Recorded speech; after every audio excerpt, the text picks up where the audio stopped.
Costs private sector investments in the health subsector.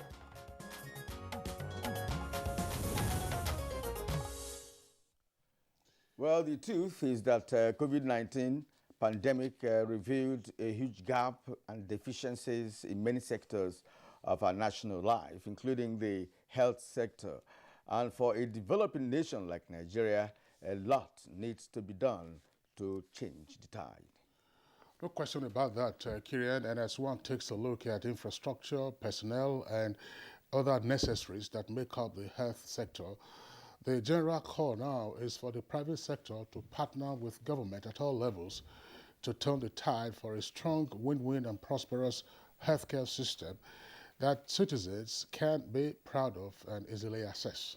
Yeah, Kingsley, not only that, because the required transformation in this sector should actually be able to attract foreign investors for to expand the horizon of the entire health sector. No question about that. You just talked about foreign investors, but there's also the saying that charity begins at home and that individual nations must first put their act together to attract any investment, both local and foreign, in this case, local investment. Now, the identified challenges facing Nigeria as a nation will include resuscitation of the primary health sector, being the crux of healthcare delivery globally, a lack of research in health-related issues, and of course, proper enumeration of health workers, and of course, lack of the necessary health equipment. Absolutely, Kyria. Now, we know that the cost of healthcare in the country is pretty costly, and so a large number of the population would resort to either self-care or self-medication or alternative medicine. We are also been faced with incessant industrial action in the health sector, plus the exodus of health workers, weakening the healthcare system, plus, of course, other administrative bottlenecks. But more crucially, Kirian, we're talking about funding the health sector. We're talking about research. That's one area, of course, that is of interest to you. How do you fund research? How do you take research findings from the laboratory to the field? How do you also fund the hospitals? How do you fund the pharmaceutical production and all that, Kirian? Well, actually, it's a whole gamut of a number of issues in this sector. And sadly, too, many people are not even aware of the current health issues or status in the country, considering that presently Nigeria has the ratio of 1 doctor to 40,000 patients, as against 1 doctor to 400 patients ratio recommended by the World Health Organization. Well, this, of course, has propelled many to rely heavily, as it were, as we indicated earlier, on medical opinions from usually unqualified individuals. And it's therefore could be imagined what harm that is doing to the health of the nation. And as the saying goes, health is wealth. So what do we need to do to prioritize healthcare in the country? In this case, getting in hefty private sector investment into research, into procurement of equipment, into production of pharmaceutical necessaries and all that. Kirian? All right. This is in addition to the fact that the healthcare system in Nigeria is mainly driven by the public sector, with about 66% of the country's 34,000 health facilities owned by the 3 tiers of government. And Kingsley will agree that even all those healthcare facilities we're talking about are lacking, not just in equipment, personnel, and of course other issues that you mentioned earlier on, that is, of course, has bedeviled this particular important sector. No question about that, Kirian. And those are the issues we shall be taking a look at in our conversation segment on Good Morning Nigeria today. And it's on that note we'll welcome you to the program live on the network service of the Nigerian Television Authority. I am Kingsley Osadolo. And I am Kirian Umai, also welcoming you to this edition of Good Morning Nigeria. And as usual, we'll bring you complimentary segments on the show. Presently, let's get our colleague Musbao Danwahab, who has the news highlights. Hello, Musbao. Very good morning, Kieran and Kinsley. The news. President Muhammad Buhari has described underdevelopments in the Humane Project as the genesis of a prevailing insecurity and socio-economic challenges bedeviling the global community. He therefore challenged world leaders and potential investors to prioritize inclusive and humane policies as a critical pathway towards re-energizing the global economy in a post-COVID-19 era. This was of a fifth edition of a Future Investment Summit in Riyadh, Saudi Arabia. This is why we in Nigeria, we believe that public and private partnership should focus on increasing investments in health, education, capacity building, youth empowerment, gender equality, poverty eradication, climate change, and food security. We are quick to realize that long-term peace and stability of our country is dependent on having inclusive and humane policies. Meanwhile, members of the Nigerian delegation have been speaking on the tremendous benefits the nation can derive from its strong participation at the ongoing Future Investment Summit in Saudi Arabia. Speaking to newsmen in Riyadh on the sidelines of the events, the delegates promised to leverage on President Buhari's enormous international network with key players partners towards unlocking the nation's potentials for greatness. Address, I think, will galvanize quite a lot of people that do not understand, Nigeria. Now I'm sure they will. There are opportunities and, there are a lot of potentials, in Nigeria, and we're making efforts to ensure that we get a lot of investments into Nigeria. Mr. President has laid the foundation, calling for investors to come to Nigeria. The petroleum sector especially is very ready for investors now. Already there are a lot of interest that is being shown by even companies that are already inside Nigeria. I mean, all the IOCs are willing to invest more in the country. And Mr. President has really did market Nigeria extremely very well. Mention all the achievements of the government. Apart from that, all areas where people can go and invest in terms of solid minerals, in terms of agriculture, the population, the size of Nigeria's economy. I think Mr. President has actually done a great job. Back in Nigeria, Vice President Professor Yemi Osinbajo has expressed optimism that Nigeria is bound to emerge as a great nation with the policies put in place by the government's resourcefulness and resilience of the people. The Vice President stated this at the closing of this year's National Economic Summit in Abuja. We can see that there is, there's a will to do things, there's energy, there is resilience, resourcefulness. So my take is that this country is one that is waiting to happen, and it will happen, and it will take all our resources and all of our own, all of our effort to make it happen, and it will happen. Nigeria has strongly condemned the coup that has taken place in Sudan, in which the military dissolved the civilian components of the transitional government and arrested its leaders. In a statement by the Ministry of Foreign Affairs, Nigeria calls for the immediate release of the Prime Minister and all political prisoners. Nigeria is equally asking for an immediate restoration of the transitional government and implementation of the agreed roadmap to return the country to constitutional democracy. Meanwhile, anti-coup protesters on Tuesday returned to the streets of Sudan's capital, Khartoum, for a second consecutive day, despite a violent response by security forces.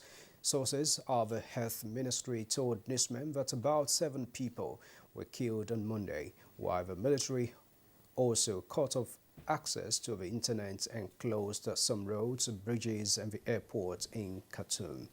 The coup drew widespread international condemnation and demands for the release of everyone detained. Army General Abdel Fattah Abdel Fattah al-Burhan had announced a statement and a state of emergency across the country while dissolving the country's transitional authorities. The hierarchy of the Nigerian army is carrying out assessment tour of exercise enduring peace across different formations to ensure safety of lives and property during the Yuletide and to also contain criminal activities. Security issues that normally accompany the Ember month, especially towards the end of the year like this, will continue to experience hype in criminal activities. So we are here today, and it's every year that we do such things to preempt the activities of criminals. And from what I've seen, a lot of arrests have been made, and we'll continue to work hard to see that the citizens will move freely during the Yuletide. Still on national security, the need to sustain interreligious and cross-cultural dialogue has been advocated as part of binding forces for national development.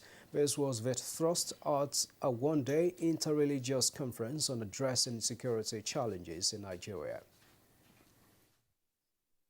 We have lived together in peace. We have coexistence without trouble, without problem. It's not issue of religion. It's not issue of tribe. These are just criminals. From themselves, they are fighting Nigerians. We have to call every youth together so that we sit and let's listen to them. There are people who are serving the interest of even the bandits themselves. When you have somebody who sells to the bandit, he doesn't care about it. It's about his money. Now, the House of Representatives is set to amend the Privatization and Commercialization Act of 1999, which was meant to make effective public-owned enterprises. The Minister of Works and Housing, alongside other stakeholders at the public hearing, took the committee to ensure that all loopholes are addressed to avoid past experiences in the transfer of public assets to private hands. When our country is struggling with significant revenue challenges, it is of utmost importance for us to think critically and act decisively to ensure that we have in place a legal framework for privatization and public-private partnerships that allow us to collaborate. Of all the assets that we have disposed and the reasons for disposing them, or for commercializing them, or for privatizing them, have we achieved the objective that we set out to achieve? And that's a bit of the news of this morning. We'll bring you more in the course of the day. Let's take a break. And the program Good Morning Nigeria will continue in just a moment with Kirian and Kingsley. Stay with us. Network is a joint venture between the Nigerian Television Authority and Star Communications of China. The 1,000 Villages project is an initiative that was agreed between the China and African governments in FOCAC. The federal government selected the 1,000 villages, and out of the 1,000, every local government in the country got at least one village. There are 2 projector TVs, which were supposed to be installed in communal viewing centers. The government allowed the traditional rulers of each community to decide where to site the projector TVs. And then 20 families also got 20 decoders for free. For the communal viewing centers, they didn't have to pay any subscription. The subscription is already paid by the Chinese government for the next 5 years. And they had access to more than 20 channels. Shola, come and help me. You need to learn. But I'm more interested in drawing. How are you going to be part of the business if you don't learn? You just don't understand. Morning. Anyone for some Lipton? The rich taste of Lipton awakens body and mind. Let me have a look at your drawings. Son, these designs are amazing. Lipton Yellow Label Tea. Awaken to what really matters. Oga Kanebita, I have got my car for full body work. Madam, look, we will shine this car. Wait. This cough doesn't sound good at all. What are you doing about it? Oga doesn't want to go to the hospital so that they won't say he has COVID-19. No, now. Cough is a sign of different infections, including tuberculosis. You would only know which cough it is if you go for testing. Kai, I've been coughing for more than 2 weeks now. There's no need to fear. I have done this test myself. To know the right treatment for the particular cough you have, you must first get tested. Oga Chekamo, make you dey sure because who no go, no go, no. Check that cough for tuberculosis. Chekamo, make you dey sure. If your cough is more than 2 weeks, it could be tuberculosis. TB tests and TB treatment are free. Just call the National TB Hotline on 3340 for information on where to get the test. This message is brought to you by the Federal Ministry of Health with support from the American people.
You're watching Good Morning Nigeria live on the network service of the Nigerian Television Authority. It's time for business news with the governor of the central bank saying that e-Naira has gained traction and encouragement from both within and outside the country, and that at least 33 banks are now fully integrated on the platform. Our correspondent, Alika Opanachi-Arua, has the details.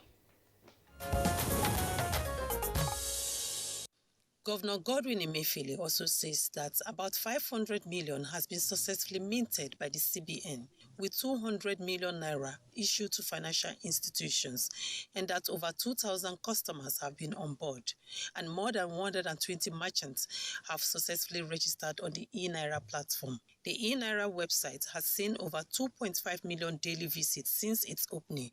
With the unveiling, the CBN explained that customers who download the e-Naira Speed Wallet app will be able to perform the onboard and create their wallets using their smartphones. The Central Bank of Nigeria believes that the e-Naira will make a significant positive difference, especially encouraging rapid financial inclusion. In the current setup that we have, for you to be financially included, you need to go to a bank, register, have an identity, and all those stuff.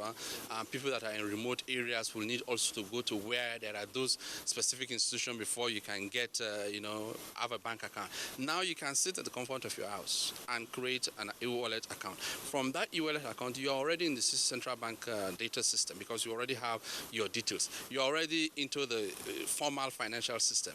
Issues around having access to finance and even access to financial services, it's already coming to you, at the tip of your fingers. In another development, oil prices edged lower on Tuesday, taking a breather from a sustained rally driven by strong demand in the United States, the world's biggest consumer of oil and its products. Brent crude oil was down 20 cents at $85.79 a barrel after gaining 0.5% on Monday. U.S. oil was down 21 cents at $83.55 a barrel, having finished unchanged the previous session after testing new heights. With business news, Alika Opanachi-Arua. Thank you, Alika, for that business package. You're watching Good Morning Nigeria, and up ahead is the newspaper review.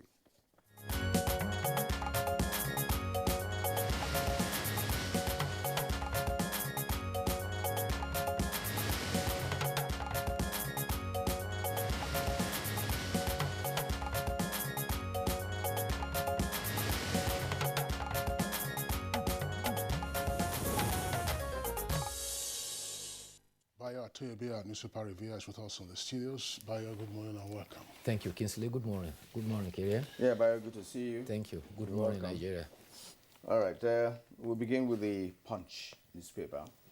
Above the nameplates of the Punch newspaper, we have power, poor transportation, port facilities, killing Nigeria's infrastructure. That's according to additional. It's on page 21. NNPC marketers inflated imported petrol figures under Buhari and Jonathan. That's according to Sanusi. It's on page 21 as well. Also on page 21, PENCOM to prosecute errant employers recovers 19.29 billion naira pensions. 22 governors apply as the federal government begins model ranch funds disbursement next week. That's on page 2.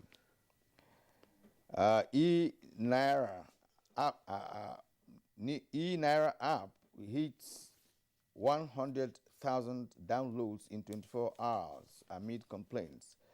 With a rider, e-currency, BVN, NAIN should give comfort, Buhari tells Saudi investors. That's on page 21. Now, the lead story on the Punch newspaper, federal government leads Disney's buildings, jewelry, brass for sale, value baddest mansions. That's on page 2. It has two riders to that. Suspects, wedding gowns, invisible bras, 64 pairs of shoes for sale, 1,620 items, including cars, houses, phones, laptops, vessels, listed for sale. All right, the photo story that of the National Youth Corps members. Below that, we have bandit informants, couple, son, lynched in Kaduna local government. That's on page 4. 75 laptops, 7 cars recovered from Abuja vehicle burglars. That's on page 4. Northeast Commission begins 500 housing units construction in Taraba. That's on page 28. Now, at the foot of the Punch, Katsina man arrested for sending offensive message to governor's aide on birthday. It's on pages 4 and 5. Now, PDP hints of neck meeting if appeal court stops convention. PDP hints of neck meeting if appeal court stops convention. That's on page 10 of the Punch newspaper. Now, Kingsley. Kyrian, thank you very much. Let's take a look at the nation as well. Above the nameplate, you have the following headlines. How we are attracting investors by Buhari. No plan to sack primary school teachers, says Zulum. 3.35 trillion naira spent on agric imports in 4 years. Conflicting court orders. NBA raises probe panel. Anambra 2021. IG deploys 2 DIGs, 5 AIGs and others for poll. Security personnel will follow rules of engagement. And we have enough manpower, says INEC. And petrol subsidy stays till June 2022, says Minister. 714 billion naira paid in 7 months. Convention anxiety in PDP over tomorrow's ruling in Secondus's suit. And the late story says deduction row with federal government. Governors reject allocation. Payment to Parry Club loan consultants sparks dispute. And you have a quote from there. It says states do not accept that funds belonging to the Federation account could just be arbitrarily deducted. We would rather leave the money in the pool.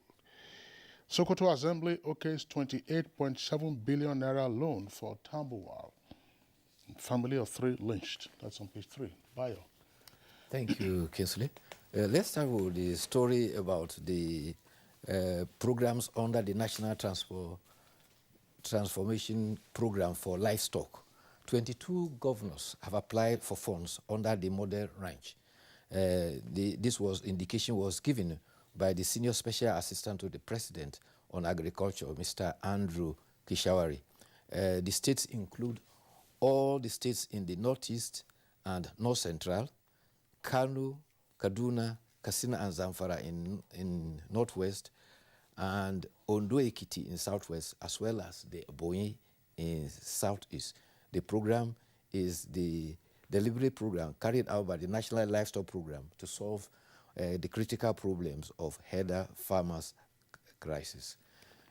Independent National Electoral Commission says that 81,778 newly printed permanent voters' cards are ready for collection for Anambra State. The National Commissioner and Chairman for Voter Education, Festus Okoye, says that the cards will be delivered to Anambra, and actually there were 138,802 registrants, but there were some of them that were invalid. The valid ones are 76,104. There are to be 6,068 polling unit agents to represent the 17 political parties that will contest the election. Meanwhile, the Inspector General of Police, Usman Alkali Baba, has ordered personnel deployment for Anambra for the number 6 election. That is 10 days away. The team is comprised of seasoned strategic commanders comprising of 48 assistant commissioners of police who are to be headed by the Deputy Inspector General of Police, Joseph Ebunike. He is to be assisted by DIG Zaki Ahmed. In all, there are to be deployed 5 Assistant Inspector General of Police, 14 Commissioners of Police, 31 Deputy Commissioners of Police, and 48 Assistant Commissioners of Police. They are to coordinate operations in 5,720 polling units in 21 local governments in 3 senatorial districts. When you hear this parade, you think we are preparing for a war.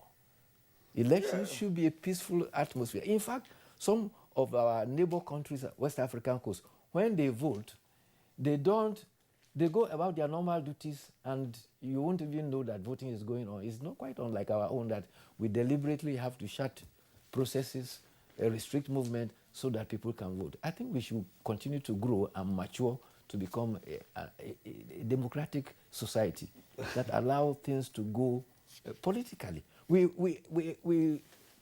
praise ourselves, say we are leaders in Africa. We should set examples for others to follow. The Anambra election is causing a lot of apprehensions. The National Security Advisor has also given brotherly advice, and he says that our brothers who want to destabilize the process, think again. We are all eager to achieve results that will be acceptable to everybody. I don't think it will be right for anyone to ignite crisis.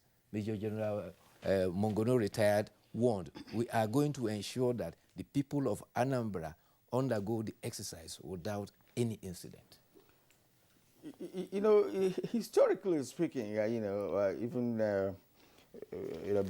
shortly before, prior to independence, we've always seen election as a do or die affair, in terms of our attitude towards elections. It has always been so. And of course, the early crisis we had in the southwest of Nigeria, in this country in the 50s, it was as a result of election. Yes.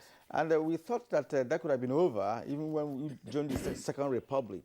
It was also happening in the Second Republic. All the crises we had during the Second Republic elections, of course, some people were killed, houses burnt down, acid sprayed on people, and what have you. So we are yet to learn the culture of election. We're yet to learn the culture of true democratic practice in the country. And again, many blame politicians for it, and again followers as well, because it is the followers that actually go out on the streets, if their chosen person was not elected and what have you. They're also involved in rigging, and the Anambra issue is understandable because of the security situation presently in the zone, in the southeast zone, as a matter of fact. So I don't have to blame the police for gearing up for that election the way they have prepared for it.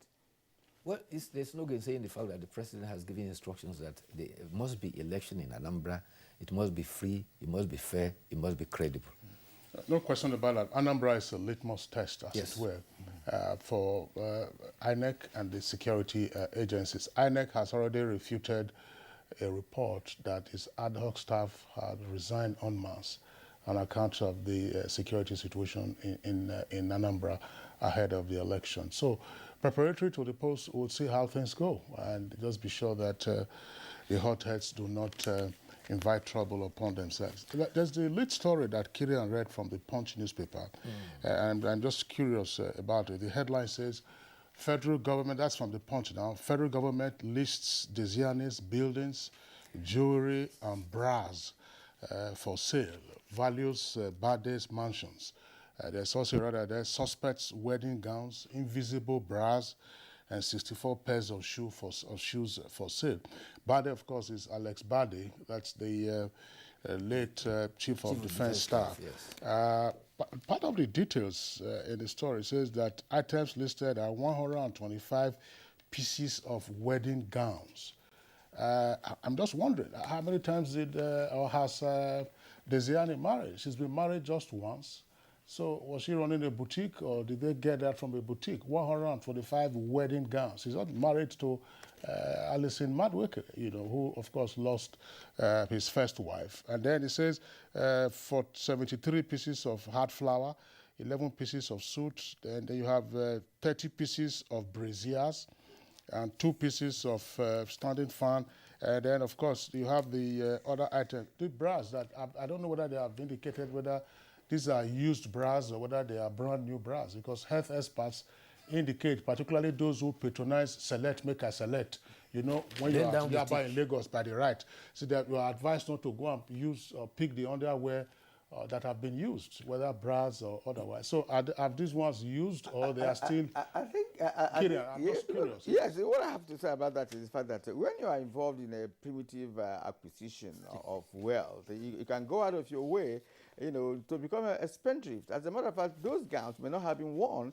They may have been purchased, you know, for one reason or the other. But the most important thing here is that some persons in government, you know, are also involved in businesses of sort, right? And again, you can talk about the jewelries we're talking about here, in a big quantity, showing that she may have been trading on some of those materials, you know, before what happened, you know, took place. Can I quickly draw attention to two critical stories? I was talking about the brazier. That's the one, whether it was used or not used. That's what I'm saying. What health experts are telling you that don't select, make a select. Don't go. Are they going to auction what has been used, or they are brand new? Go to the Bendam boutique. Boutique, precisely. Two improvised explosives were found at the Abolongo Correctional Center. Luckily, they called in the police bomb disposal, and they were quietly detonated and saved. Meanwhile, 837 prisoners had escaped, 262 have been recaptured, 13 were even arrested at Ejigbo. On the part of the political parties, the Appeal Court Port Harcourt Division has fixed tomorrow, 28th of October, to hear and determine the appeal by Mr. Uche Secondus, the suspended chairman of the People's Democratic Party. The chairman of the PDP National Convention and governor of Adamawa State, Amadou Fintri, says that the outcome of the appeal will not be a serious jeopardy. He says the prayers of the suspended chairman is that for the convention to be suspended on the one hand. On the other hand, he's also asking the court to come and preside over the convention. So all things being equal, the party will have a way of maneuvering around that. There was this report we highlighted some time ago, a member of the National Youth Service Corps who was humiliated by one Lieutenant Chika Anele at Ebutu Barracks. In Cross River State. Unfortunately, it is said that the officer has been sent on a 3-month course. Soon after that, the NYAC person who was humiliated, we wonder what was the cause. She was playing Ayo with a military officer, and she touched a military officer, and so Lieutenant Anele shouted, "You don't touch a military officer in uniform." And because of that, he invited her behind the barracks, mixed sand with water, and poured over her uniform, opened up her dress, and poured sand in her body. But in spite of that, nothing seemed to have been done by way of discipline to the officer. And sadly, the National Youth Service Corps has kept silent. The Director General of the NYC is a military officer. A personnel who is under obligation of the National Youth Service Corps should be not so humiliated and be left. The NYC member has now completed, before she completed her service year, She was asked to go home in Lagos. They will now send her certificate to her and on all her entitlement. Even a common apology has not been tendered. Well, that's not a healthy development, but we'll leave it at that. Perhaps we may have time to talk about it on another platform. I don't want to sign off bio now. Yeah. I just want to quickly return to this other one. It says 64 pairs of shoes. This is just a fraction of what Imelda Marcos had in the Philippines. You know, she had 1,000 pairs of shoes. Even the first lady of Cameroon has up to 2,000 pairs of shoes. All right, we'll leave it there for now, and of course, I appreciate Bayo Atoyebi for today's analysis. We hope to see you again tomorrow for more on Newspaper Review. You're watching Good Morning Nigeria on the network service of the NTA. We'll take a short break now. When we return, of course, our attention will be focused on the issue of private sector investment in the health subsector. Stay with us. The broadcast media ecosystem is dynamic and requires continuous training for practitioners to perform optimally. NTA TV College Jos invites relevant officers to the following specially packaged training programs. Transmitter operation and maintenance. Date 1st November to 5th November 2021. 1 week. Photojournalism and photography. Date 8th November to 26th November 2021. 3 weeks. Advanced broadcast accounting and auditing. Date 22nd November to 3rd December 2021. 2 weeks. The course fee for the 3-week course is 130,000 naira per participant, while the fee for the 2-week course and 1-week engineering course is 100,000 naira only per participant, accommodation inclusive. The venue for all courses is the serene and secure environment of NTA TV College near Old Government House, Rayfield, Jos. For more inquiries, please call 0803-314-4383 or 0806-980-9807. NTA TV College, Jos, training you to be the best you want to be.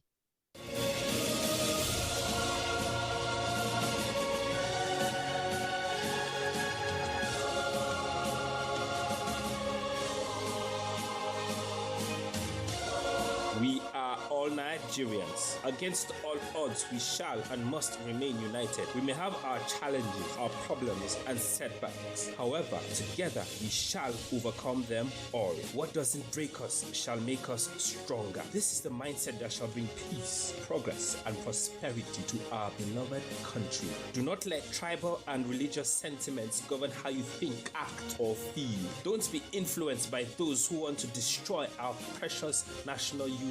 Everybody who is a Nigerian is your brother and your sister. This is the mindset of the new Nigeria. It is also the mindset that we must all adopt. Let us support each other in creating the Nigeria of our dreams. This message is from the Nigerian Television Authority, NTA. The Council of Our Fathers. My advice to these young people is please do not take us back to those harrowing days.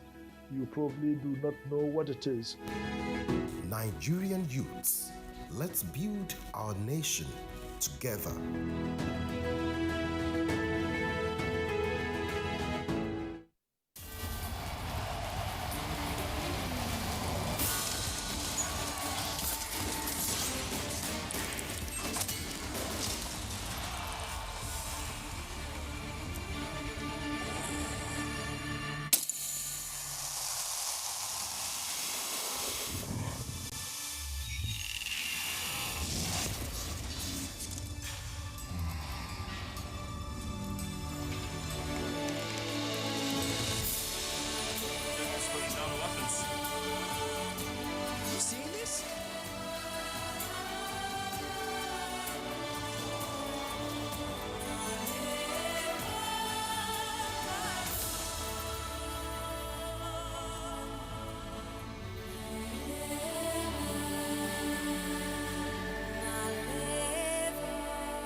All right, it's Good Morning Nigeria, still live on the network service of the Nigerian Television Authority. Now, as a prompt for our conversation this morning, which is on the private sector investment in health in the country, let's listen into this background put together by our correspondent, Abdusalam Jibril.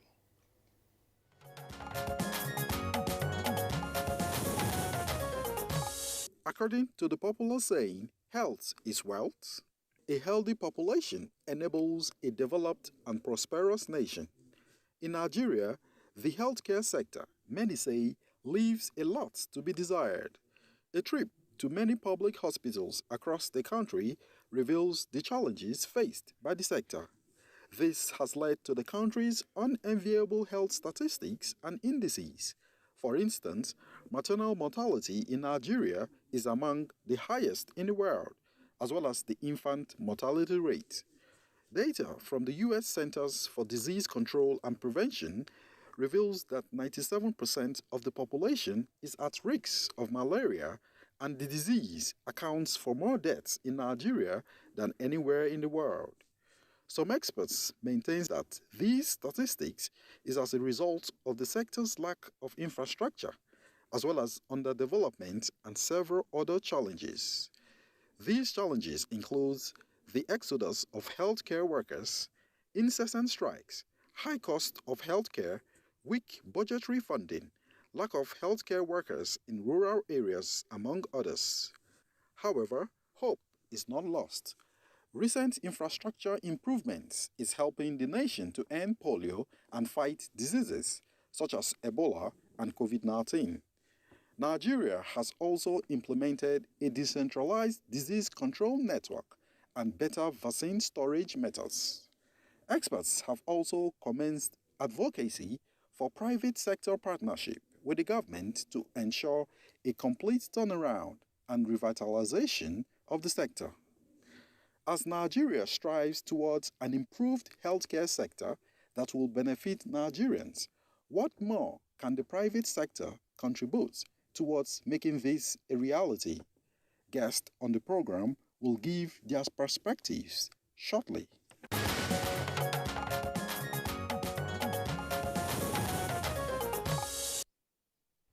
And joining us now in the studio to examine the issue is the former Director General for the National Office for Technology Acquisition and Promotion and former SSG Adamawa State Government, and currently the SA to the President on Social Investment, Dr. Omar Binder. Good morning and welcome to the program. Thank you very much. Good morning. All right. I also introduce the Medical Director of Alliance Hospital Limited, Dr. Chris Otabo. You're welcome to the program. Good morning, Nigerians. Thank you for having me.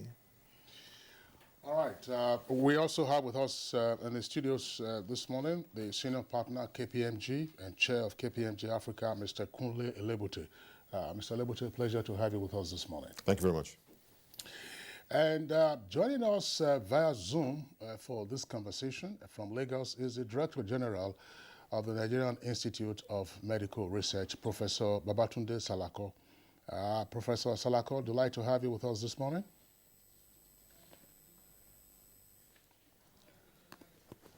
All right, and then we also having another guest joining us via Zoom this morning. It's becoming a regular on Good Morning Nigeria. It's President of the Pharmaceutical Society of Nigeria, Mazi Sam Ohuabunwa. It's also with us via Zoom, if we can see him on the screen. And of course, we'll get to see their faces and then kick off with the conversation. I'm sure once the links are sorted out, we will have the two guests with us. Well, gentlemen, you listened to our background report by our correspondent. A couple of weeks ago, we did discuss on Good Morning Nigeria local production of vaccines. We've also, at some time in the past, also considered medicine security against the backdrop of what has happened during the COVID-19 pandemic. We have seen the escalation in vaccine nationalism and the fact that developed countries are seeking to look after their own nationals before they begin to export. And in some cases, we also saw a moratorium on exports of vaccines and other medicines at this critical time. Nigeria, some 200 million persons, we are told, in terms of our population size, and health is wealth. So there is also a saying, and the KPMG chair, you're very familiar with this, that challenges are also opportunities. We do recognize the challenges that we have in our health sector, whether it's in research, whether it's in procurement, establishment of facilities and personnel. Why is the private sector lukewarm in investing in health in Nigeria? Thank you, sir. I don't think that's the right word about lukewarm. You know, private sector essentially will make investments based on available capital, and capital is not unlimited. Okay, capital is scarce, and the capital that's available essentially will also go to where they will get the highest return on investment. So if capital, sees that, look, I'll get a better return on investment in oil and gas, I'll get a better return on investment in telecoms, capital will go to where the return on investment is. And what also makes, a sector attractive for capital is government policy. Policy and regulation can also drive capital to a particular sector. I remember very well when we did the mobile telecoms auction, and they had to pay $25 million for a license. And everybody who bid for those licenses, the numbers were not right, because nobody knew the size of the market at that point in time. Government policy allowed them to be able to make those investments. Okay, maybe reduced duty, for example, tax holidays, for example, and so on and so forth. So, if you want to get the private sector to invest in the healthcare sector, you've got to have the kind of policy framework that will allow money to flow into that sector. Okay, in any case, because the other thing about the healthcare investments are they are long term. You cannot put the investment in healthcare and expect to make your money back in a year or two. If you want to build a hospital, whether it's secondary care or tertiary care, the higher the quality of the level of the hospital, the longer the lead time for return on investment. Tertiary hospitals are much more expensive to build. Therefore, you expect that the payback will take many more years, 6, 7, 8, 9, 10 years. And so, therefore, you need capital that is patient. You need capital that the interest rate is affordable. Because if you're going to build a healthcare infrastructure and you have to pay the 20% interest rate that you charge to banks, even during construction, the interest you'll be paying during construction, before you even open shop, will eat into your capital. Secondly, again, the healthcare business is not the one that, as soon as you build the infrastructure, you can't go to the street and ask people to start falling ill so you can admit them. You can't. You build the infrastructure, okay, and you're patient. People have a need, they're coming to you so long you have the skills. And so healthcare infrastructure on its own is not what is going to deliver the mandate for Nigeria. Because the infrastructure can be the best in class, first class, 100 beds, 200 beds, top quality equipment. But without the skills, the clinical skills, the nursing skills that you're required to be able to intervene, to provide the service to those who need the service, it's not going to work. And then once you have the skills, you got to run your numbers. Because at the end of the day, you have to recoup the investment you've made. So by the time you add the investment in all the infrastructure, the skills you require, all the various materials you need to run the facility, and you price your services, not many people can afford it, that level, essentially. Which is why in many countries around the globe, primary health care is a government responsibility, typically, okay? Secondary care and tertiary care also are government responsibilities. But because tertiary care, teaching hospitals are built next to medical schools. Medical schools is not a for-profit business. So you can't find private sector doing large medical schools.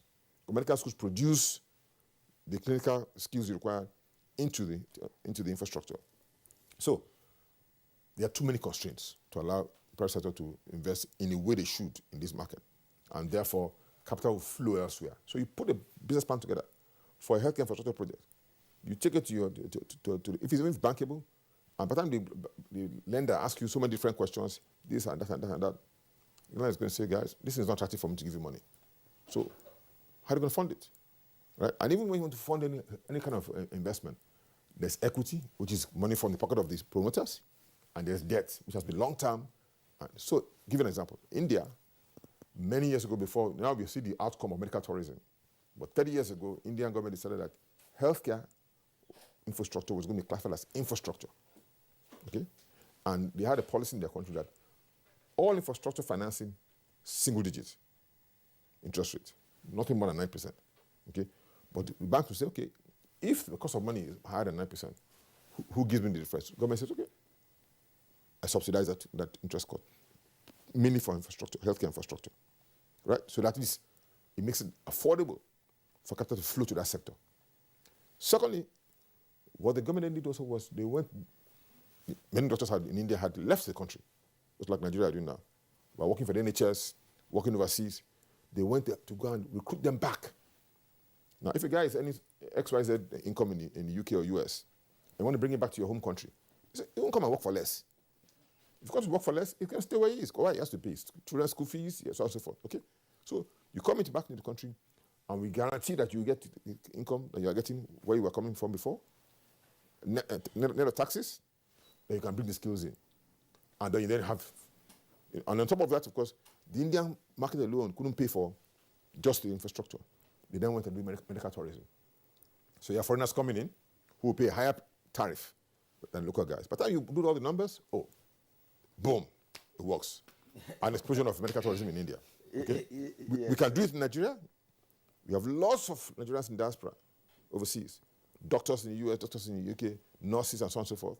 You can bring them back in, but the numbers have to make sense for them to come back and for you to invest in infrastructure.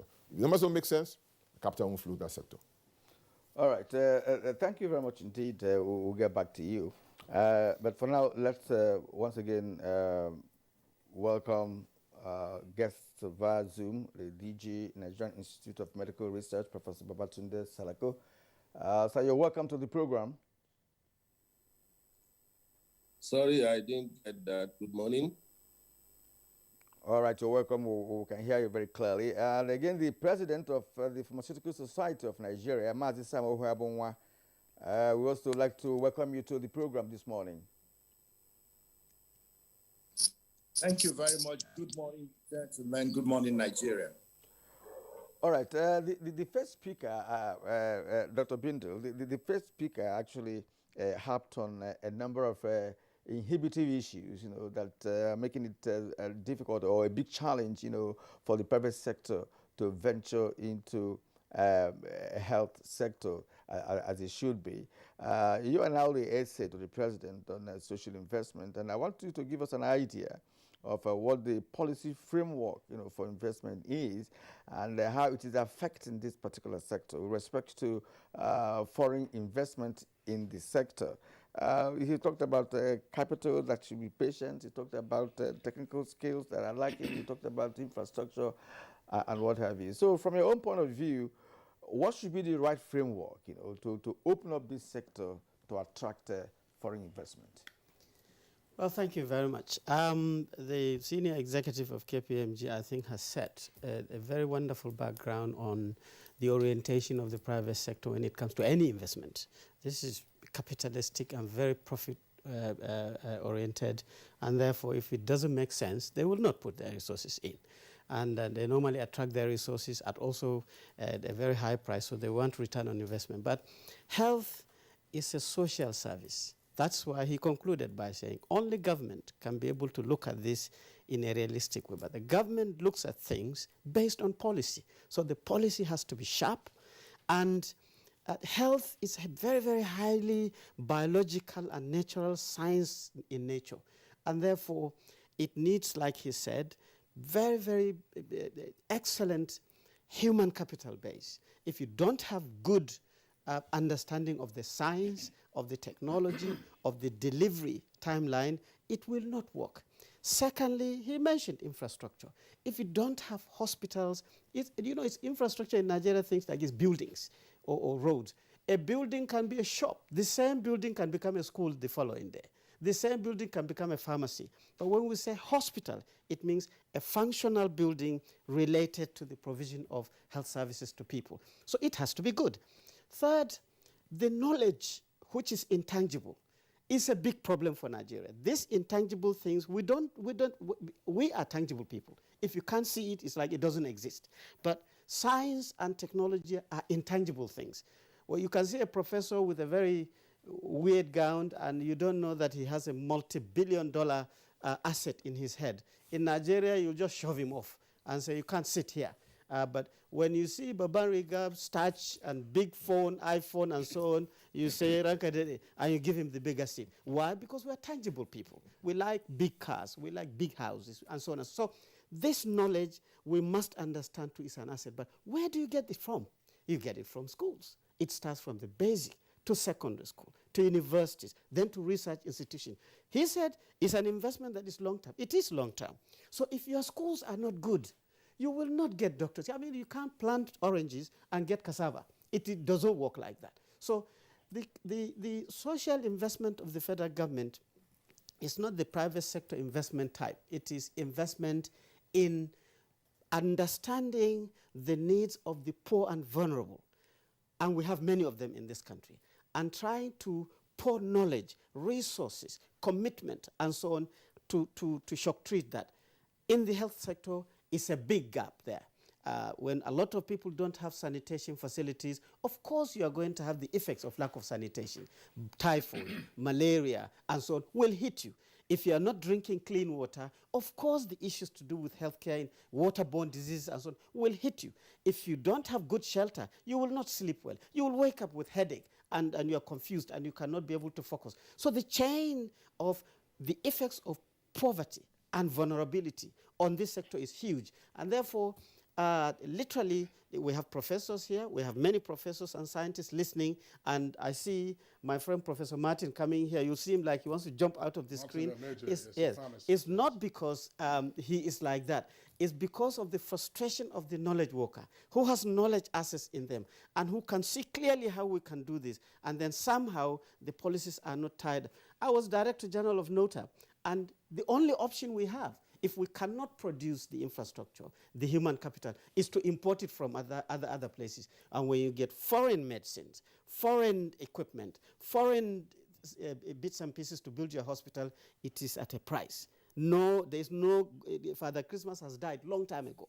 It will not bring anything to you. So at that price, you better recognize that you can also do it. So your schools have to be good. Your research facilities have to be good. The workers have to be motivated to do research that is relevant to you. And then you have to understand the concepts of intellectual property. How do you protect it? How do you move it to the private sector? How do you make it work for yourself?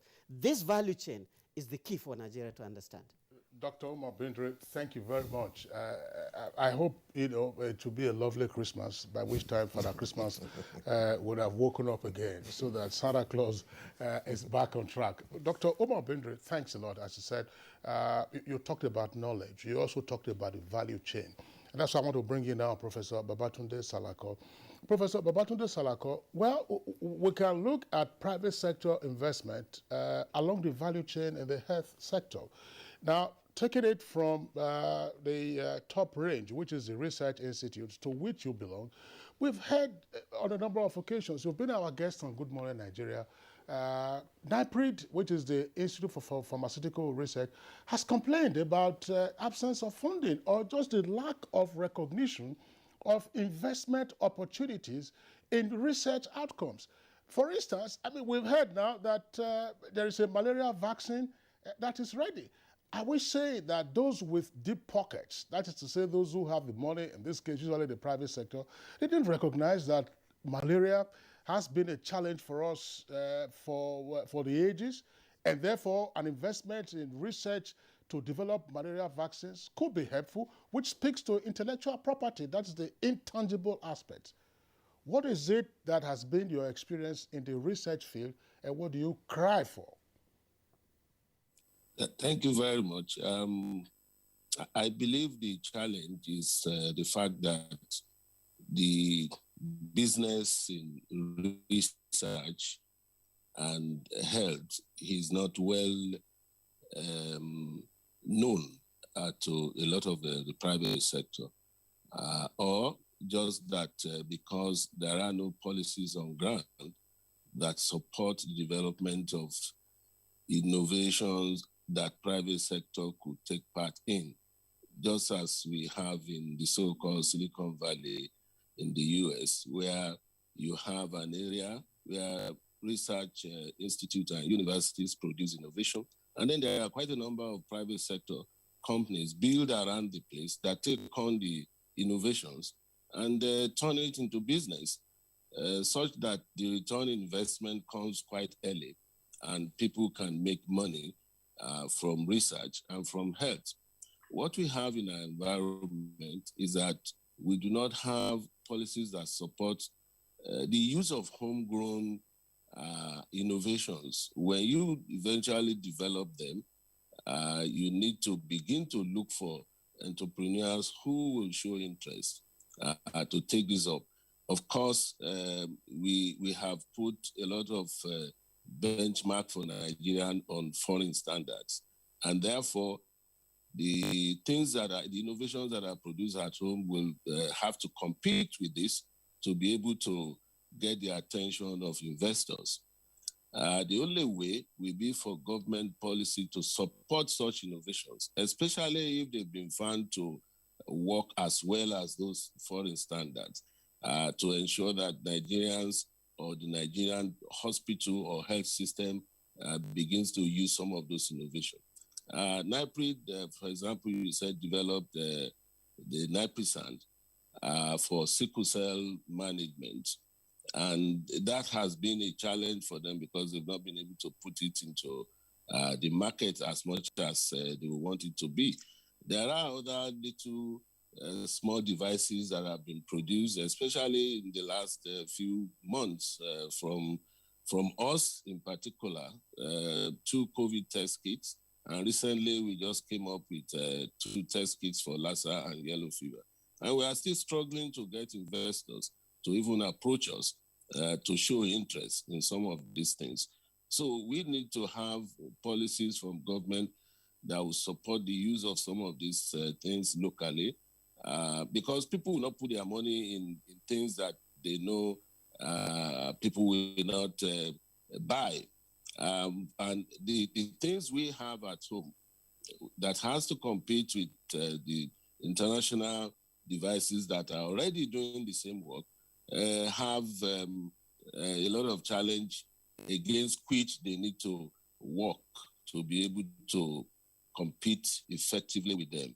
If we have a policy, for example, that has supported the use of the devices or the use of for treatment of sickle cell in Nigerian hospitals, especially that they've been found to be very useful and competes well, then you will see people coming to put their money into developing it so that we can then develop our manufacturing, pharmaceutical manufacturing outfits that can provide a job for our people and, of course, provide cheap drugs and cheap devices for the use of our medical outfits. Thank you. All right, Kingsley, oftentimes, when we discuss an issue of this nature, most speakers will also be will always be harping on the issue of policies and policies. You recall those days that India, China, and some other Asian countries, locked down, so to speak. They closed up, any international importation of any goods and services and developed theirs.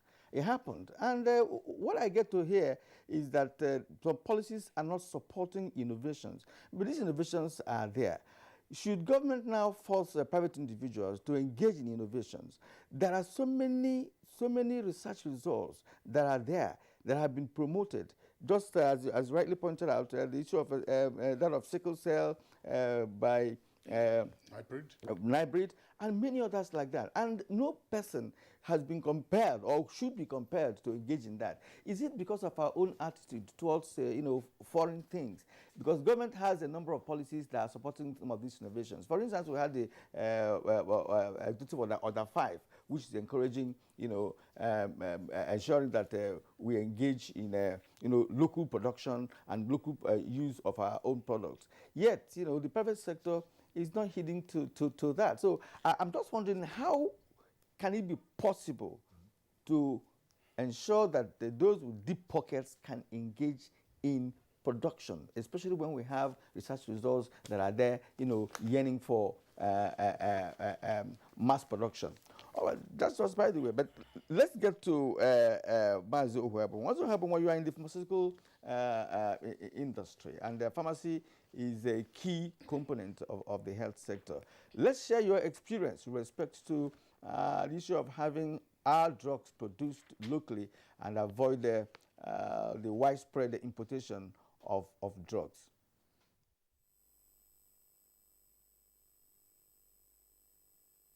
Thank you very much. Good morning again. Good morning, Nigeria.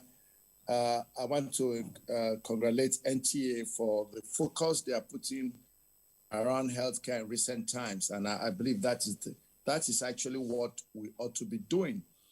I think that the problem with us in our country is first what I call the lack of a vision. On several thematic areas, several areas of activity or national policy, we don't have a vision that is well articulated and well sold to all stakeholders so that we can focus on accomplishing that on a measurable time scale. And without a vision, my Bible says the people perish. On healthcare, what is our vision? What do we envisage that in the next 10 years, 20 years will be looking like, on the different aspects of healthcare?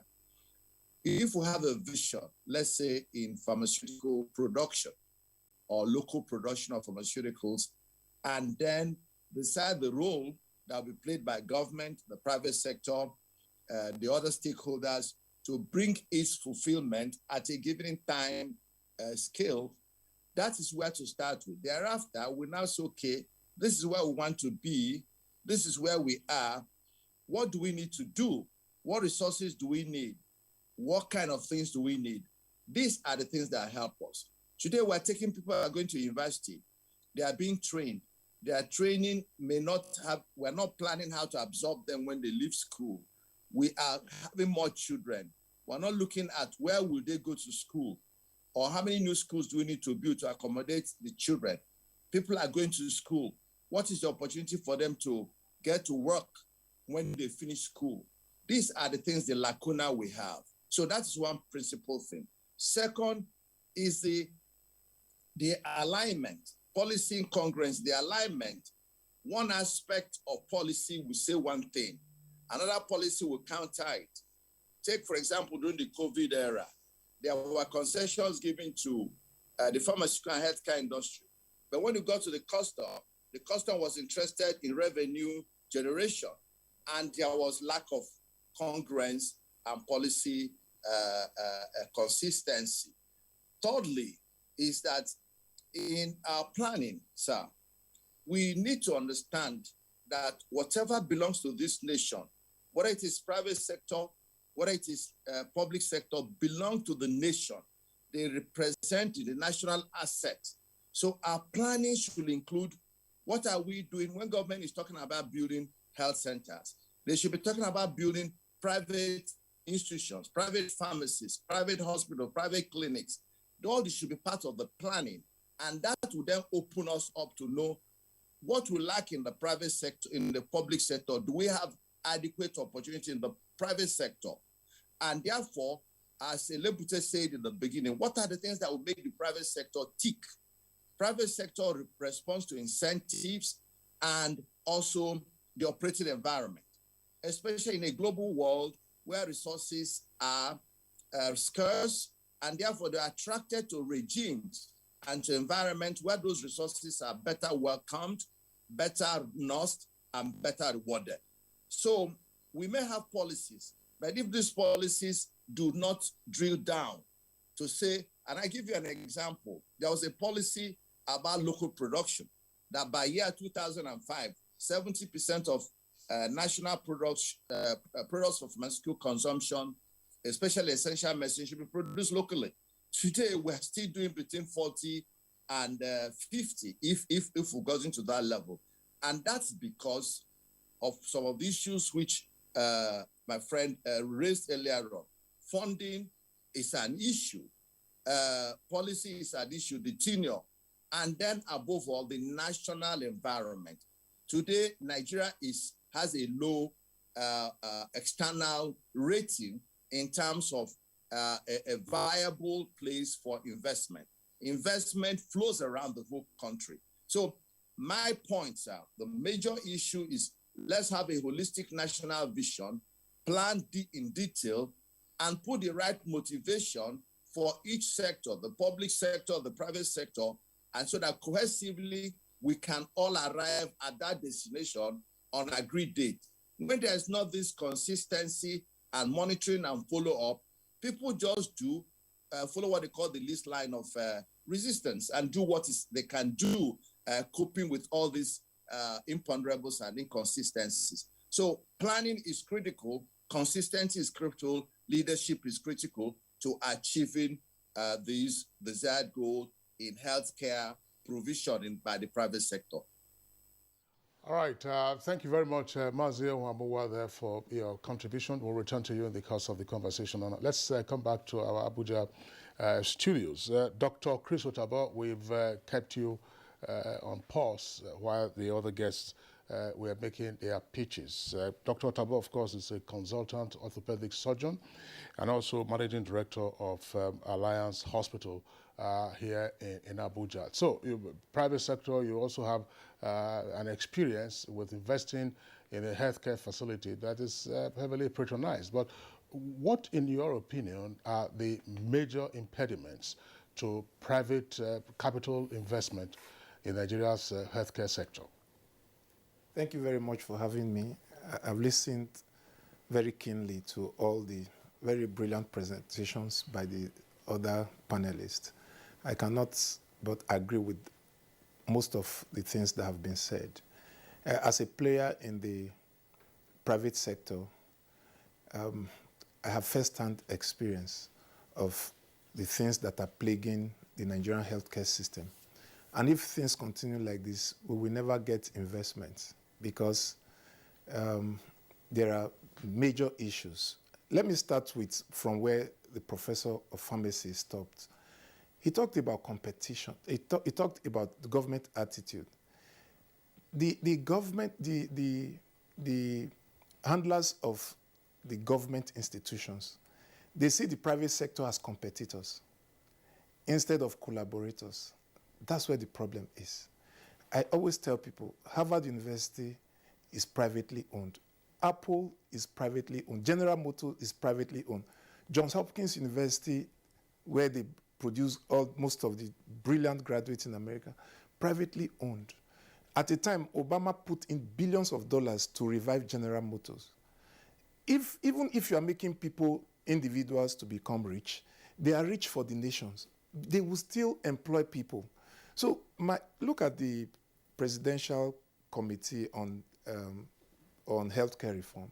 I couldn't find any private player there.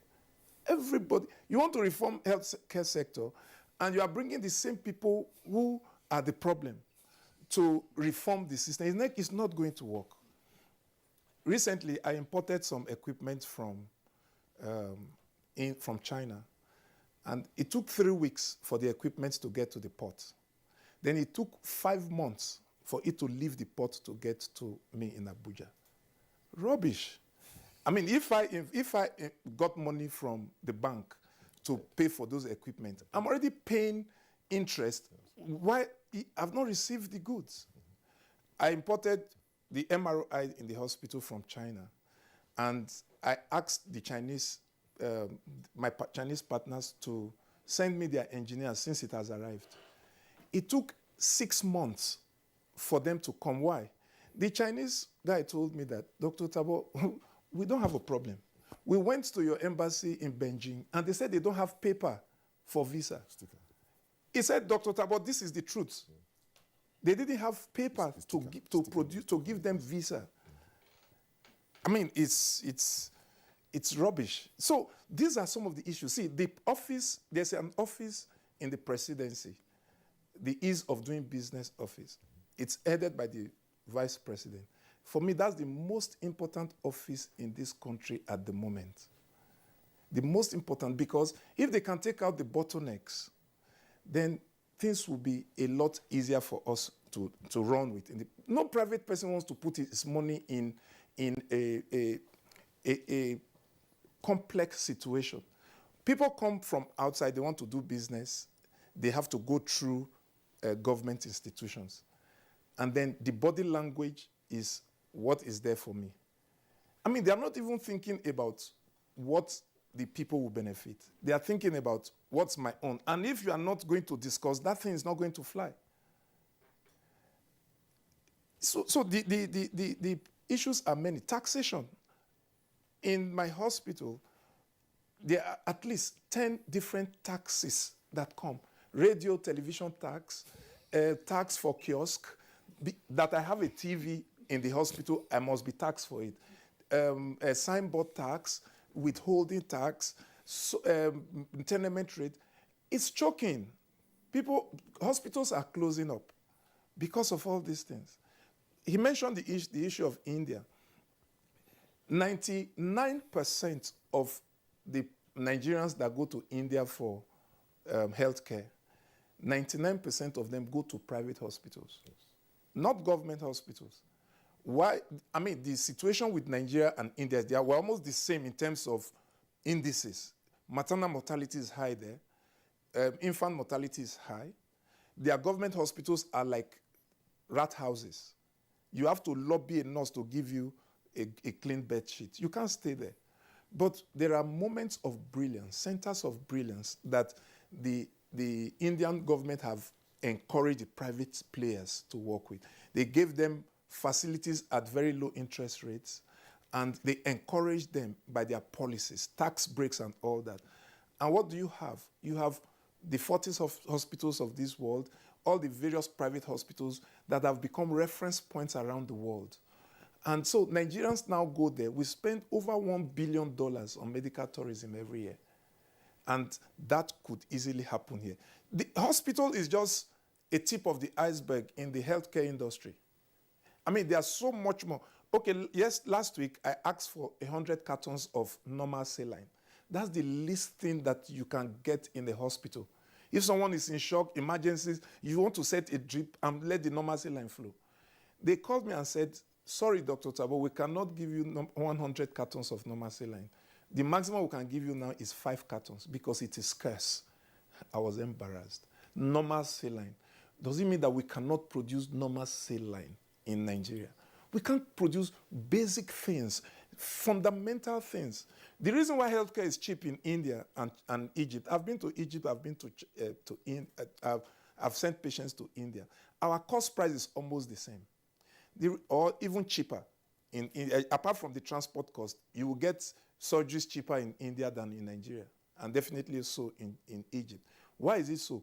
Most of the things that they use are produced locally because there are incentives. The government is interested in making the system work.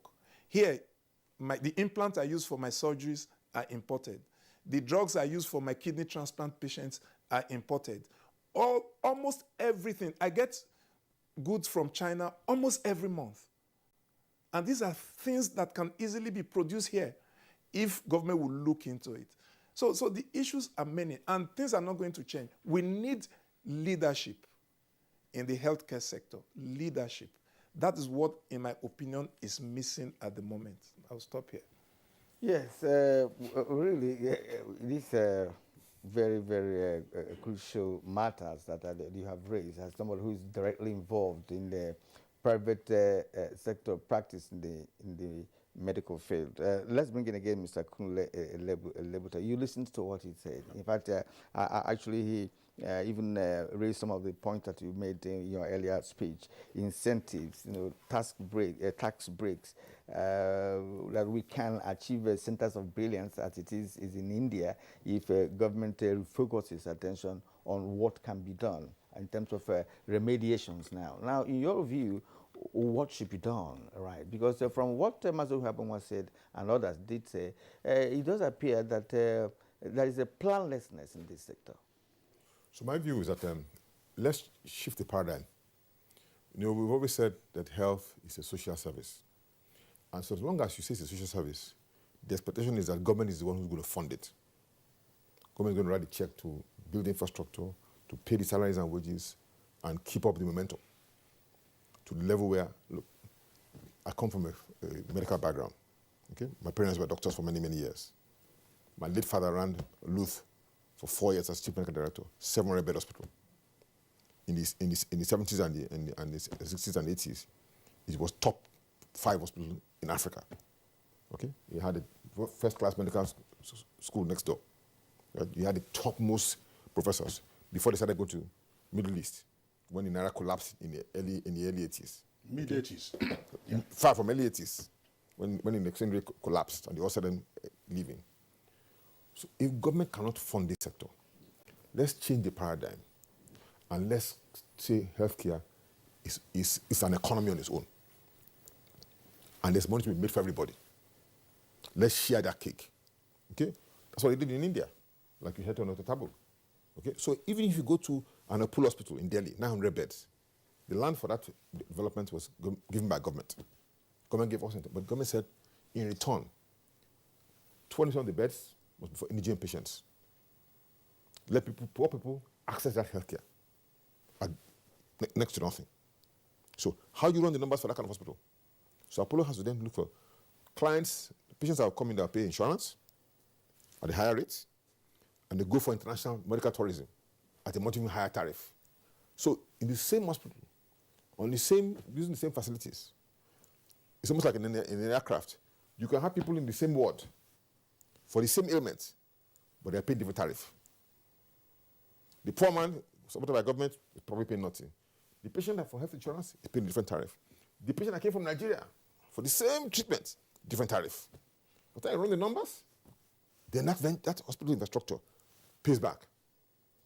Because you now decide to, like Mazi said, you bring everybody into the port and say, healthcare is no longer a social service. It is a business. Now, the biggest off-taker, if you want to produce sickle cell drugs, should be who? Should be government of Nigeria. They are the most hospitals, whether tertiary or secondary or primary healthcare. In those countries they talked about, whether Egypt or India, government buys the drugs from manufacturers. So if I'm the government and I issue a guarantee, go and produce 5 million of this kind of drugs every month or every year. I guarantee that when you produce, I buy from you. The banker will write the check immediately. The equipment will arrive, but of course, what you said about the equipment arriving, okay, you have to change the paradigm again at the port. I say healthcare is an important infrastructure for the country. Any equipment coming through, even if it's 0 duty or 5% duty, bring it in very quickly. You mustn't spend more than X amount of this at the port. Get to the destination, put up the plant, start producing. Government guarantee. So when the guy produces the drugs and supplies the government hospital, government guaranteed. If he doesn't get the cash from the government, he can't pay his bank. The bank will do what? The bank will call in the guarantee and get his money back. Because the money that the bank gave you to do the hospital doesn't belong to the hospital, to the bank. It belongs to the depositors who give deposits to the bank. So it's a complete and entire value chain. Pharmaceuticals. In most countries, generics, which are not patented, okay? Indian government supported guys to do generics. To the point that those guys become so big, they started exporting generics to Africa. Until COVID came and said, oh, we are closing shop, we're not exporting anything anymore. So healthcare is an economy on its own. And if you run the numbers, you say, what would it contribute to the GDP of the country? In terms of the people that you employ, the skills that you train, the drugs that you produce, the infrastructure you use, but I do the analysis of the entire ecosystem of healthcare. And it's a significant part of the economy. You can even generate foreign exchange. If you can reverse the trend, where people from Africa can come and be getting healthcare here. You can export pharmaceuticals across the border. That's what India did. So as a result, it has become a significant portion of the economy. And the last point is that when you have a first-class healthcare system in your country, pharmaceuticals, primary healthcare, all the various elements of it, you have a first-class workforce that is very healthy and therefore attracted to investors. You say, let me go and put my factory in that country because there's healthcare for all the workers. And it's an important element. So if I want to come to set up a factory in Nigeria to produce cars and the healthcare is better in the next country, I'll go and put up plants in that country. Whereas the market may be here for this car. And that country doesn't have the market. But I know a project, for example, in the early 70s of a massive multinational who wanted to do a generics factory in Nigeria. The market was here. Singapore government got to hear about it. They went to the headquarters in Europe, quoted them, and the guys put the plant in Singapore. 10-year tax holiday, all kinds of incentives. And the same drugs are made in Singapore were now exported back to Nigeria. Because there's no market in Singapore now, it's a small country. Okay, Elebute, Thank you very much. Let me take this from the many points that you have raised, and indeed with the other guests, that healthcare ought to be taken as an economy on its own. And I do not know when we crunch the numbers about our GDP, we refer to the contribution of the healthcare sector to our GDP. And that's why, just before I will come to Umar Bindri, but I would like Mazio Onwabowa to also speak to this. Both yourself and Mr. Kunle Lebute, you've been involved with the Nigerian Economic Summit Group. How can we now bring healthcare to the table of conversation for both the private sector and the public sector, bearing in mind all of these complexities, and not just bringing it to the table, taking decisions, and then moving on. I know the various things that you present for conversation, and the policy issues and the gains that have been recorded since 1994, when the NSG began its intervention in our economic affairs. But when you listen to Dr. Otabo and the frustrations that the private sector encounters and the many opportunities that are there, what can be done, therefore, to put this issue, as we often say, on the center table, let everybody take a look at it? Thank you very much. I like to congratulate, I don't remember his name, the healthcare investor who spoke last before Liberty, who is in the studio. I think he hit the nail. He captured it in a manner that nobody could have done better. He summarized it in such wonderful ways that I really was impressed. Sir, everything starts and ends most times with leadership. Leadership. Nigeria is suffering from deficit of enlightened leadership, at all levels. That is our principal challenge. Me and you, when you talk about the economic summit, what have we done since 1993 that we came on board is to try and profile what we think are thoughts that will make Nigeria globally competitive in every facet. We live in a global world. There are few exceptions you can make for anybody these days, any country, any clime, because of the global concept, the ideas, resources, products, services flow through, and they migrate from where they are welcomed to where they're not welcome to where they are welcome. They migrate from where there is surface to where there is scarcity. This is normal economic behavior. So I think leadership must be gotten right. That's the first one, both at national, ministerial, whatever level. Number two is to see healthcare as not just hospitals. As he really pointed out, there are many things important in healthcare. Healthcare is not hospitals, it's not doctors, it's not just pharmacists. It's broad, and we must bring all that to the table, because great hospital, great physician, great health scientist, and there is no normal saline. What would they do? So everything has to come on board, and we look at them holistically. And that's why the issue of planning and sequencing becomes critical. Leaving everybody to do what they want to do when they want to do them will not help our nation. We need some more cohesive planning and bringing everybody and sequencing. You do this, this one does this, the private sector does in the public sector, the doctors are produced, the pharmacists, the medical biochemists, the lab scientists, and the nurses. Everybody must be brought on board to look at these things holistically and come with a decision. The third issue which he raised, which is very, very critical, very, very critical. Look, sir, if I were the president of Nigeria, I would be the minister of investment, not minister of petroleum, minister of investment. The whole issue we are speaking here today, especially from the private sector perspective, is investment. Investment is what creates businesses, projects, programs, institutions. Is created by investment, whether they're domestic or whether they are foreign. This investment creates projects, programs, businesses. Businesses create jobs. Jobs create wealth, and wealth deals with poverty. And our country performance will grow. So we need to focus on this. Nobody does you a favor. Investment is not a favor. It is somebody finds it mutually beneficial for him to put his money and resources in his country or in somebody else's country. There is some attraction that will bring him, and he must be sure that when that investment comes to that country, the investment is protected, the investment is rewarded better than most, and that there is free flow. He can come and go and when he wants. We need to put that climate in that form. We speak. The vice president will go to the airport. The day he arrives, the systems will work, and after he leaves, the system stop working. That day he goes to the airport, there'll be air conditioner. After he leaves, the whole place gets warm. It's a great orientation for our nation, and that is the challenge of leadership. So we need to bring everybody on board and listen to everybody and say, what this is what we want to achieve. Our researchers, what parts can you play to get to this point?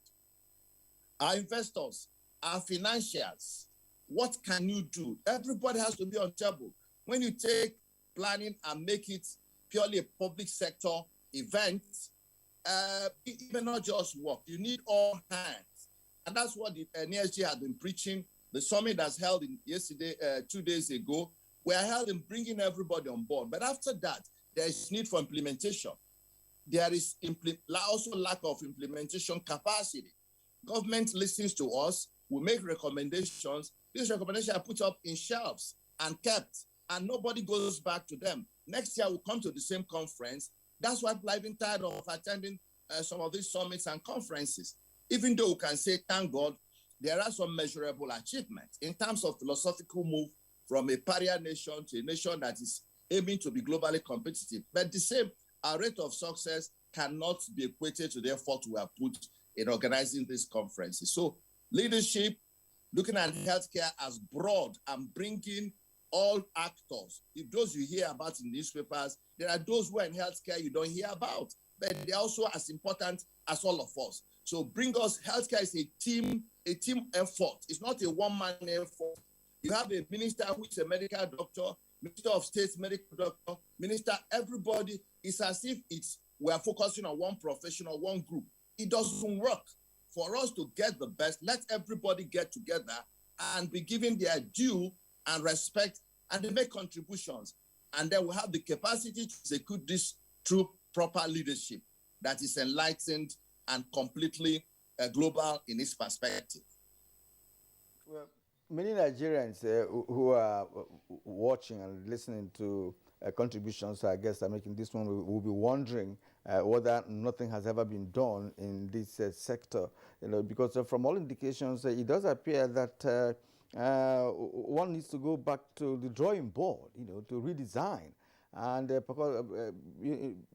because these issues that are being raised here cannot be changed overnight. If you do a paradigm shift, as Mr. Kunle pointed out, it will take time to materialize for Nigerians to begin to feel the impact of it. But that is the essence of this conversation anyway. We're going to take a short break now. When we come back, the conversation will actually, continue. And of course, we'll be looking at other aspects of the topic. Of Works and Housing has the responsibility to help improve the quality and the quantity of the road infrastructure assets, which are the roads and the bridges and the highways. At the moment, we have over 13,000 kilometers of road network under repair, reconstruction, or rehabilitation out of the existing 35,000 kilometers of federal road network. These 13,000 kilometers are comprising about 850 different contracts which the ministry superintends across Nigeria. We are fulfilling the mandate of our ministry to expand the connectivity of Nigeria's states and by extension the towns and villages through road transport.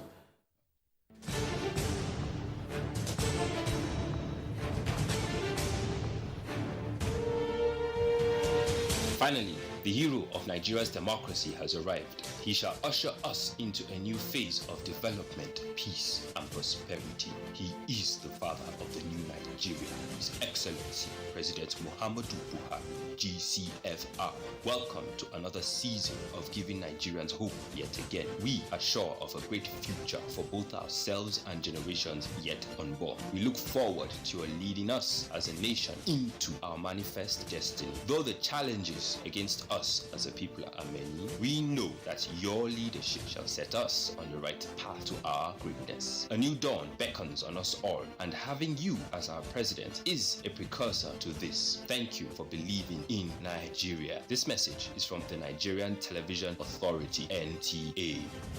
Dear compatriots, our country can be as great as we want. Let us all commit ourselves to its greatness. We must be willing to set aside our differences, unite and stay as one. In our expansive landmass, human and material resources, and plurality lies our strength.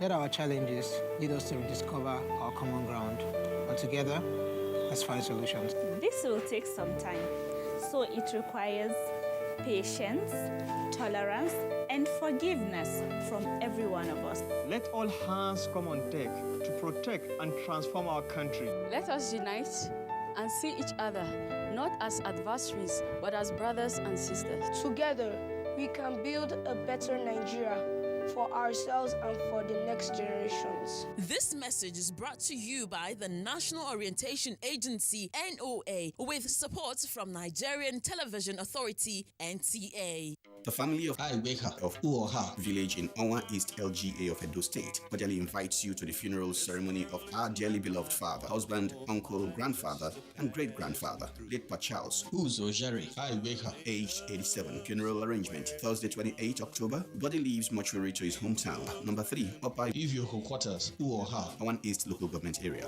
Vigil Mass, same day and venue, 6 p.m. Social wake keep 9 p.m. till dawn. Friday 29th October, funeral mass at the Brendan Catholic Church, Uoha, time 10 a.m. Interment follows immediately at his residence. Entertainment and reception holds on Saturday by 12 noon. Sunday 31st, Thanksgiving service at St. Brendan Catholic Church, Uoha, time 10 a.m. Dr. Kate Anoja, CEO, Grabo Fertility Clinic, for the family announcer. All right, again, we are back on Good Morning Nigeria, and it's about time to bring in Dr. Binder here, who happens to be currently the SCA to the President on Social Investment. You've listened to other guests, and their contributions, will focus mainly on the issue of redesigning the health sector, to ensure that all the various dimensions of this sector are factored in and tabled, for further conversation, and of course deciding on which way to go to ensure that all the necessaries, that are required to put the sector back in course are done. So what will you be telling the government with respect to what has been said here this morning by our guests and how to move this sector forward? Well, I think if you're like me, and I'm sure most people at home listening to this, you feel very depressed. You hear an investor in the medical system frustrated. You hear very senior people in the private sector saying things are not working. You hear professors saying things are not working. And you'll actually think that our country literally is a failure. But for people like us, we've been in the university as teachers, we came to the civil service as policymakers, we run institutions of government as chief executives, we went to work with the politicians at the state level to see. So when you put all this in a box, then you understand exactly what is happening in this country. Look, let me tell you, our country has made progress. This is the only country in the world that started a project like Abuja and achieved it. Australia started Canberra 40, 50, 60 years ago, till today is not finished. The UK started Milton Keynes. They're still having problems. We did it. And we should clap for ourselves. We might have challenges, but we're achieving things. Let me tell you, they talk about Nicosan or Niprisan and then palm oil taken out of Nigeria. I think there is some information missing. The reason why Nicosan or Niprisan failed, first, it's a Nigerian knowledge asset.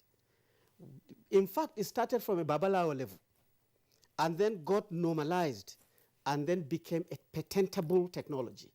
And it was covered by a US patent, the highest level. But then that patent was sitting on the shelf for a number of years. Nobody was looking at it. No private sector, nothing. It took Professor Turner Isong, an old professor, that says, hey, don't you understand the dynamics of intellectual property? You study, you produce knowledge that you think is useful, you've protected it territorially, you should move it to the private sector. That was how Professor went and brought Dr. Pandey or Professor Pandey, an Indian here who has expertise, and one thing led to the other, and it became commercialized.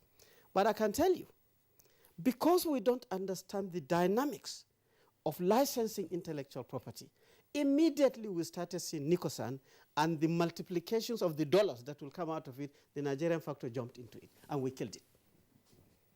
If you want to study that, you know, the same thing with oil palm.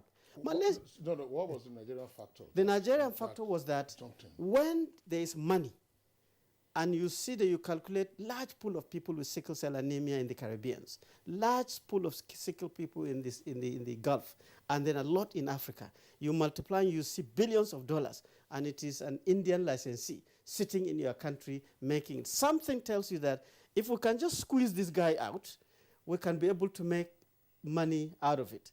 And then you squeeze him out, but you don't understand that squeezing these investors into an intellectual property has a legal implication.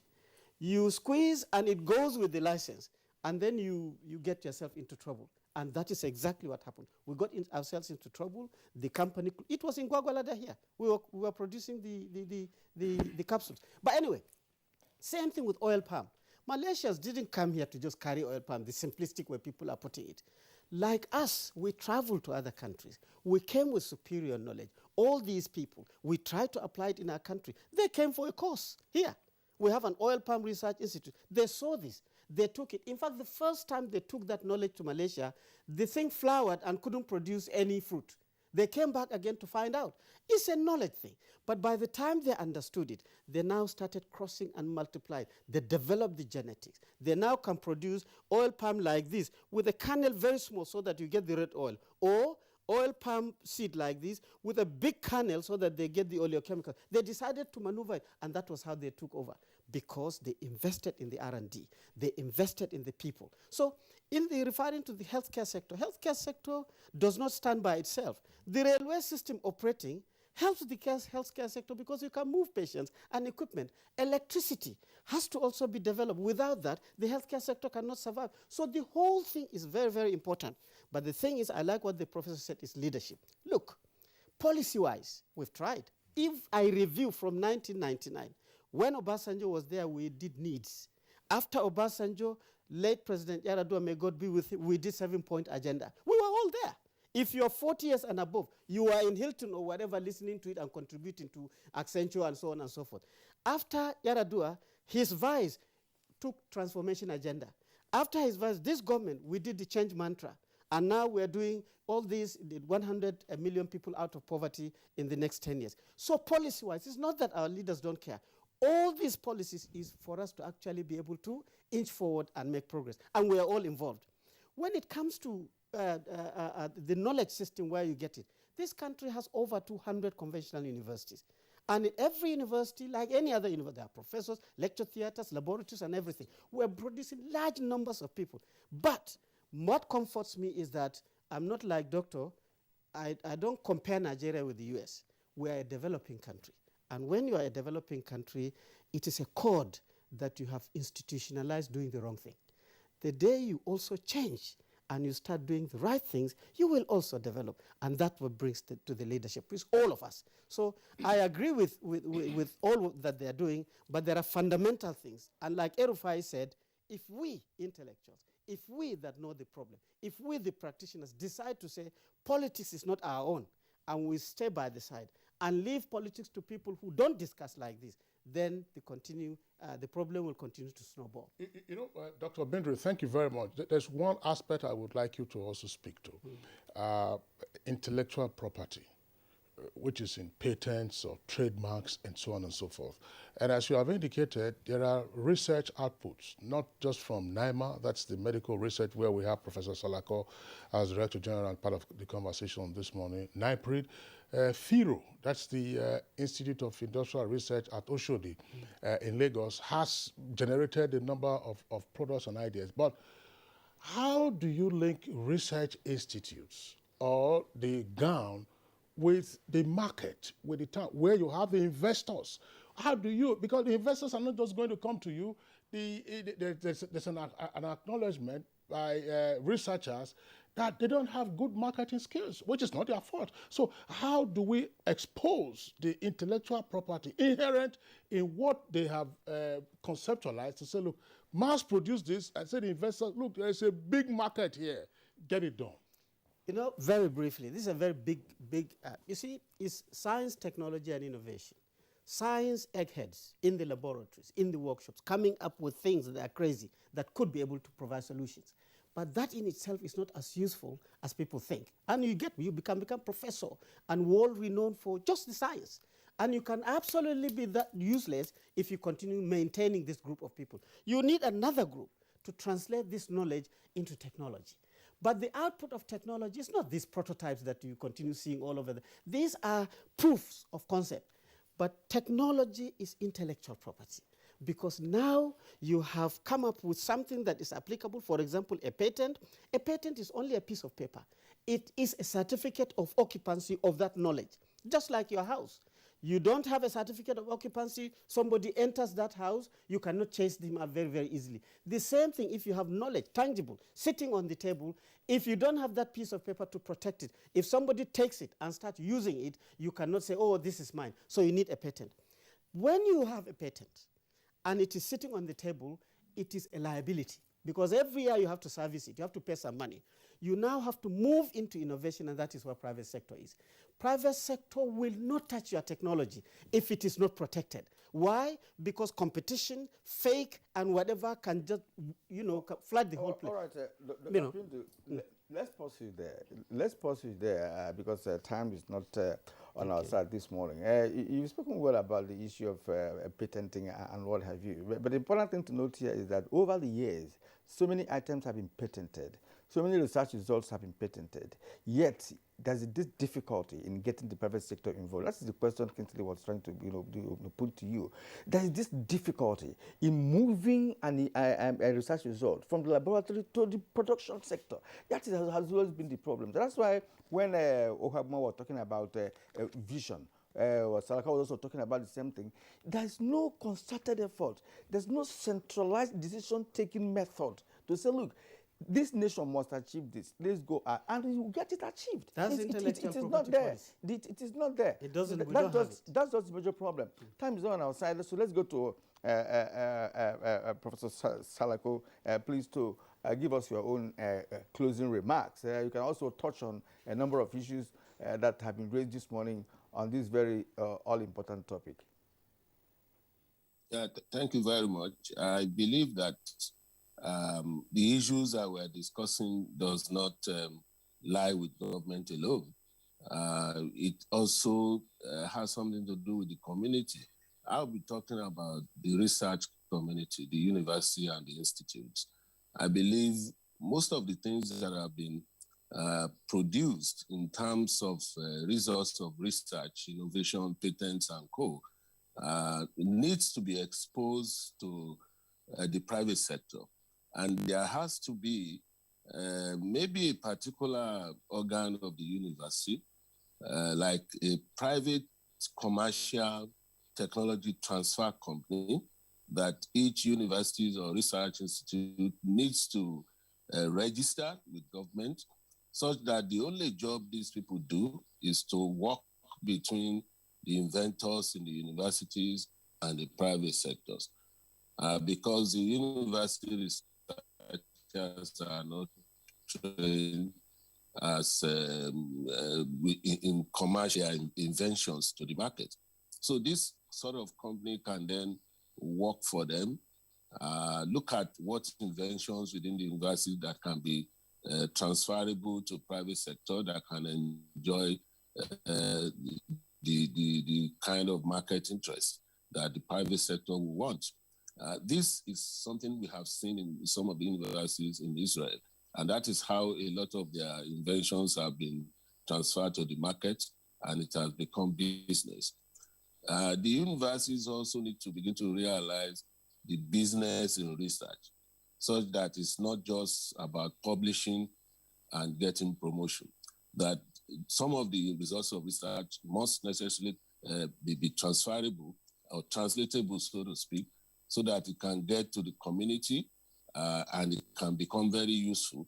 Even if there are no products, there can be policy briefs that can be taken from the universities to government.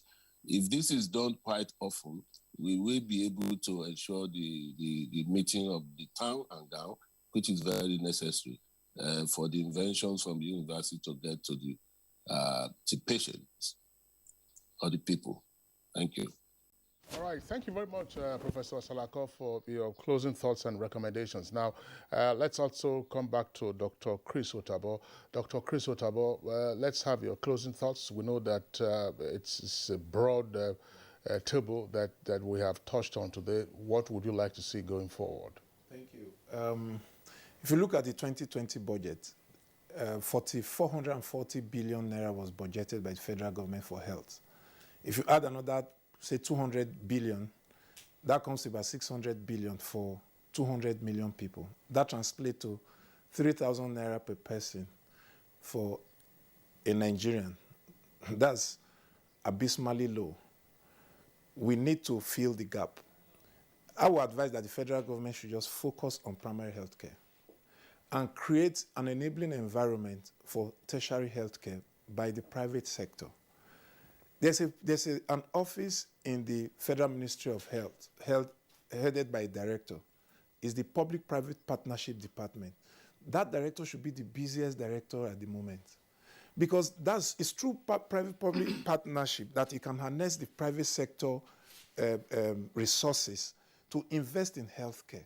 For instance, just take roads. If government is struggling building roads, government can say, you know what, private people come and handle roads, run this place, take tolls for 20 years and get back your money. The government does not have to put money there. Nigeria is using almost over 90% of its revenue to service debt. We already know that we're in the trouble. They are prosecuting wars that are not ending. So that leaves us with very little resources to put in healthcare. So what I would advise is they should look into the private sector and create partnerships to build up the healthcare. Thank you. Well, of course, we've had a PPP by several governments in the past, and we've not seen anything work out of PPP. That is a private public sector initiative, but they never worked. Well, I don't know whether we'll have time again, to discuss this particular topic, Kingsley, maybe next time. Sometime in the future we'll have to return to it. Because the key concept of the health sector as an economy of its own is one that we need to further explore. Exactly. So on that note, Kira, we have to sign off our guests who've made mighty contributions to our discussion this morning. Chairman KPMG Africa, Mr. Kunle Elebute, we appreciate your insights. Dr. Chris Otabo, always a delight having you on Good Morning Nigeria. Dr. Umar Bindri, thank you very much also for your insights. Mazi Owabuwa, we appreciate you for being with us via Zoom. You can see him there on the screen. And Professor Babatunde Salako, DG, Institute of Medical Research, thanks also for contributing to our discussion. So that's it for our conversation segment. Let's go over to sports. Nigerian clubs Enyimba and Rivers United have been handed tricky draws in the CAF Confederations Cup playoff round. Enyimba will come up against Libyan outfit Al Ittihad, while Rivers United have been drawn against Al Masri of Egypt. Enyimba defeated the Armas FC of Senegal 4-0 on aggregate to secure a place in the playoff round. Rivers United, on the other hand, dropped to the Confederation Cup following their elimination from the CAF Champions League. First leg matches are scheduled for November 28th, while the second leg games will take place on December 5th. The 16 winners on aggregate will progress to the group stage of the competition. Meanwhile, Dylan White has rubbished claims he faked injury to pull out of his fight against Otto Walling and wants to face WBC champion Tyson Fury next. Last week, White withdrew from this Saturday's bout with the shoulder injury, with Sweden's Walling and his promoter insisting the fight be rescheduled. But that now appears unlikely. The WBC recently announced plans to order their champion Fury to defend his belt against their interim title holder. Walling's promoter Dimitri Salita is pushing to have the fight rebooked, while his heavyweight insisted he wants to see evidence of White's injury. All right, and that's a Good Morning Nigeria for today. We thank you for being part of it. Join us again tomorrow for another edition. My name is Kirian Umar. Do have a great day. And I'm Kingsley Osadolo.